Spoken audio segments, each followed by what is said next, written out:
가족 안에서 우리가 어떤 욕구들이 우리 안에 있는지를 좀 확인하려고 하는데요.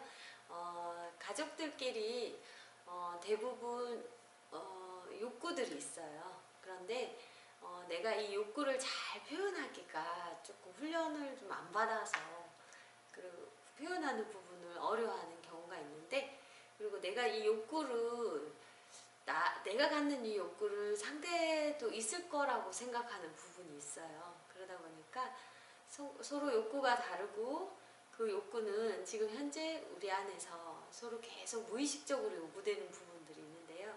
욕구를 잘 인식하고 사실을 표현한다면 우리의 마음이 훨씬 더 상대에게 원하는 것들을 잘 말로 표현할 수 있는데, 이 욕구는 알아서 해주지 않을까, 이런 모습들이 있어서 좋다라고 느꼈는데, 근데 대부분 인식하면서 표현하는 것까지 가기까지가 조금 시간이 걸리고 어려움이 있는데요.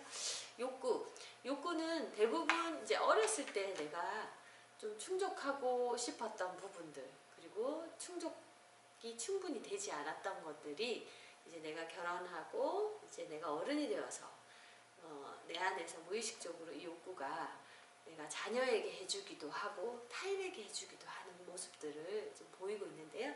그래서 어떤 욕구들이 있고, 그리고 이 욕구들이 충족이 되지 않았을 때 어떤 마음이 드는지를 좀 살펴보려고 합니다. 그러면 대부분 우리가 어린 시절에 누군가를 믿고 싶어 하는 욕구가 있어요. 내가 이제 울 때 이제 엄마가 당연히 나에게 달려올 거야.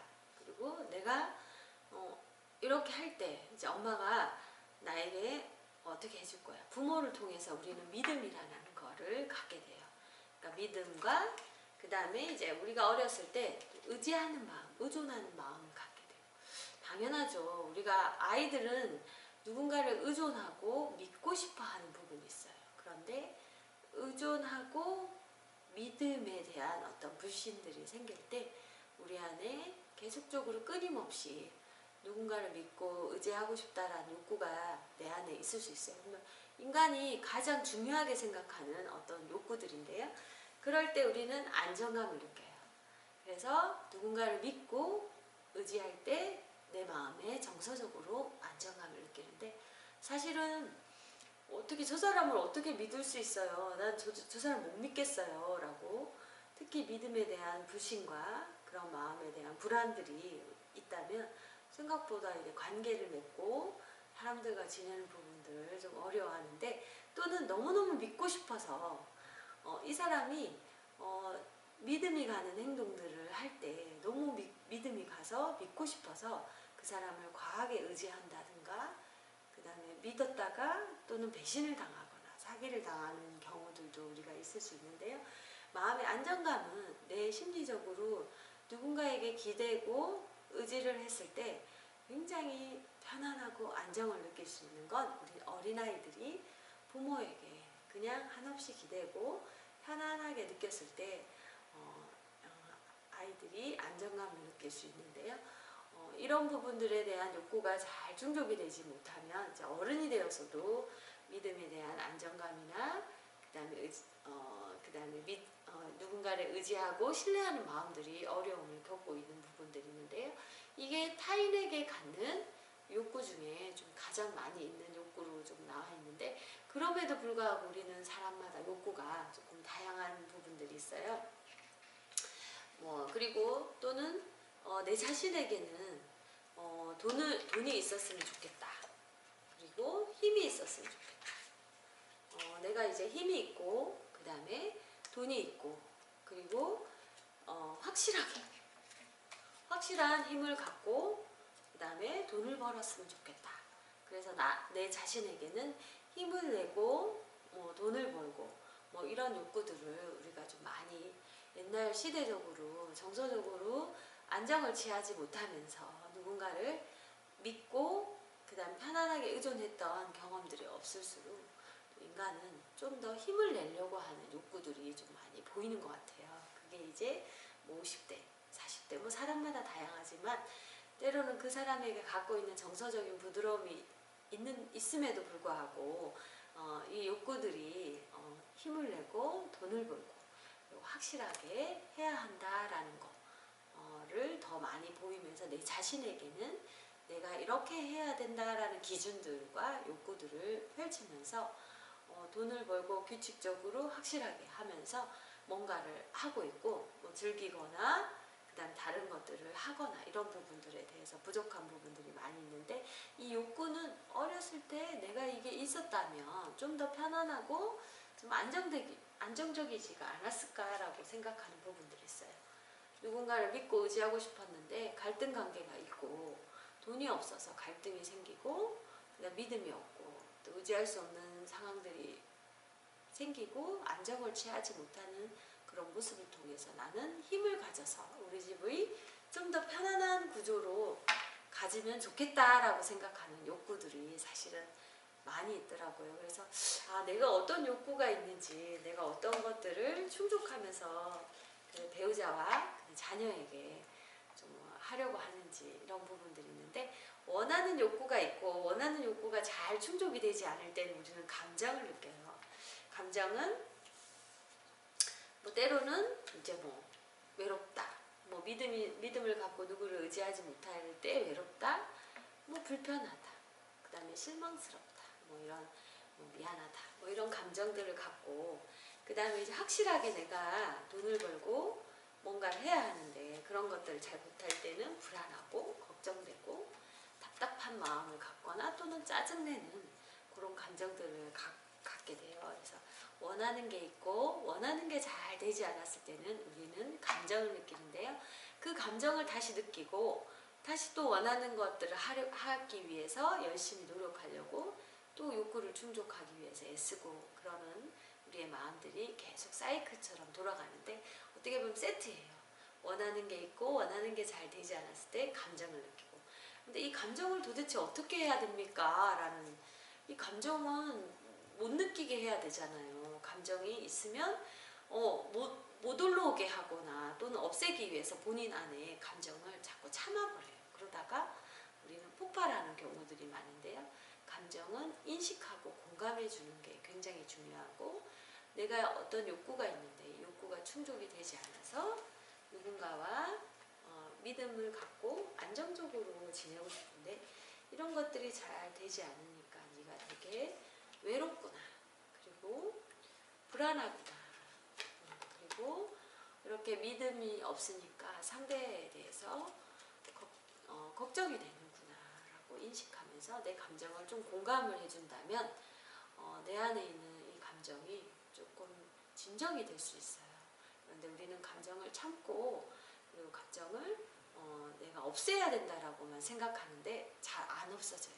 감정을 인식하고 내 감정을 알아준다면, 뭐 타인이 알아주면 좋겠지만 생각보다 내 자신한테 들어가 있기 때문에 내 자신이 제일 중요하고 내 자신의 규칙과 내 자신의 욕구들이 중요하기 때문에 상대에 대해서 감정을 알아주고 공감하는 게 굉장히 어려워요. 그래서 내가 내 자신에게 조금 더 이해해주고 공감을 해준다면 우리의 마음들이 좀 더 좋을 수 있을 거라고 보는데요. 저 같은 경우는 안정적이고 신뢰하고, 그 다음에 이제 돌봄에 대한 욕구가 있고, 그 다음에 의존에 대한 욕구가 있어요. 사실은 이게 뭐 어린 시절에 제가 받고 싶었던 욕구였던 것 같아요.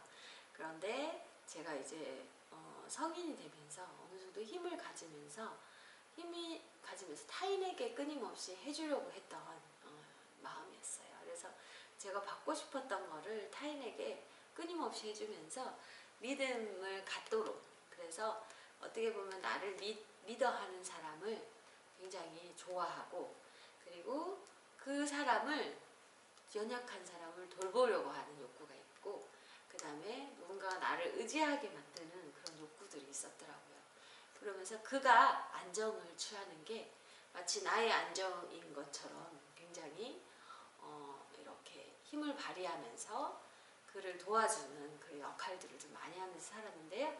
이런 걸 많이 하다 보니까 되게 좀 많이 지치고 힘들고, 그 다음에 상대가 나를 믿어주지 않거나 그럴 때 이렇게 애정과 그런 어떤 믿어주지 않을 때는 그냥 별로 안 안 좋아하고 믿어줬을 때 연약하고 힘든 사람에게 좀 더 머물러 있었던 그런 나의 모습이 있더라고요. 그래서 제가 이 일을 하게 되지 않았나라고 생각을 하는데 뭐 지금은 제가 뭐 또 할 수 있는 선에서 한계점도 찍고 그리고 이제 관계 속에서 제가 이제 뭐 상담 장면이나 내담자에게는 충분한 이 욕구를 제가 발휘를 해주지만 관계 속에서는 이 욕구들을 조금 정리를 하면서 어떻게 보니까 주변의 관계들을 대인관계도 이 욕구로 다 맺다 보니까 저를 의지하고 의존하는 사람들이 많더라고요. 그러면서 저 안에 있는 그런 어려움도 좀 겪었던 그런 경험이 있는데 뭐 욕구가 인식하고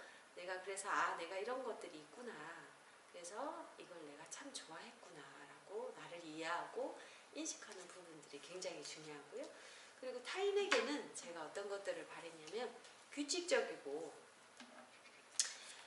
힘이 있기를 원했어요. 근데 어떻게 보면 좀 확실한 거? 규칙적인 거를 좀 확실하게 잘하는 사람 그런 것들을 제가 좀 좋아했더라고요. 그래서 뭐 이 사람들한테 마음을 줬다라고 말할 수는 없지만 어떻게 보면 규칙적이고 마음은 이런 분들한테 줬던 것 같아요. 약한 사람들한테 줬던 것 같고 규칙적이고 힘이 있고 확실한 힘을 가지신 분들한테 제가 어떻게 보면 신뢰를 좀 했어요. 그래서 그 사람들이 규칙적으로 힘을 내는 부분들을 좀 높이 평가를 하고 그리고 굉장히 관계에서 그분들을 따르거나 또는 의지하거나 이런 것보다는 좀 더 그분들에 대해서 성향에 대해서 제가 대단하다라는 생각들을 하면서 좀 존중해 주면서 지내서 이분들과 좀 제가 뭐 일을 하는 모습들을 좀 많이 겪었고 그리고 어떻게 보면 남편도 이 모습이 있더라고요. 근데 이분들 안에 불안이 높기 때문에 규칙적이고 힘을 갖고 확실한 힘을 가지려고 했던 그런 구조의 겉모습과 마음의 부분이 다를 수 있다는 걸 인지하고 그리고 내가 나의 불안과 나의 어려움들이 있어서 타인에게 또는 일적으로나 어떤 크게 의지하는 대상에게는 제가 이런 부분들을 요구했구나 이런 욕구들을 상대에게 원했구나라는 것들을 인식하면서 저의 관계적인 부분들을 조금 더 이렇게 다시금 정리해보는 시간들을 가졌었는데요. 우리가 이제 어떤 욕구가 우리 안에 있고 나는 어떤 것들을 상대에게 원하고 그런데 이 욕구는 어린 시절에 이렇게 부모가 규칙적이지 못하고 힘이 없었어요. 그러다 보니까 힘이 있고 규칙적인 사람에게 조금 더 높은 점수를 주면서 지냈던 나의 욕구들이 있었는데 우리의 욕구를 인식한다고 이 욕구가 내가 이제 인식한다고 해서 이 욕구가 사라지는 건 아니지만 구체화시켜야 내 안에서 조금 더 나를 표현하는 데 있어서 자유로움을 좀 더 느끼고 그리고 상대에게 내가 욕구를 정확하게 전달함으로써 상대와 의사소통과 우리의 마음들을 잘 전달할 수 있는 부분들이 더욱더 생길 거라고 보고요. 가족 안에서 욕구 정리를 먼저 해야 생각보다 이제 갈등 관계가 조금 더 어려움을 해결할 수 있는데요. 상담을 하다 보면 다양한 욕구와 다양한 어려움과 다양한 상황 속에서 모든 사람이 다 다르다는 거 욕구가 다 같진 않다라는 거 그런 부분들을 좀 더 알고 이해하는 시간이 되었으면 좋겠습니다. 저는 여기서 마치겠습니다. 감사합니다.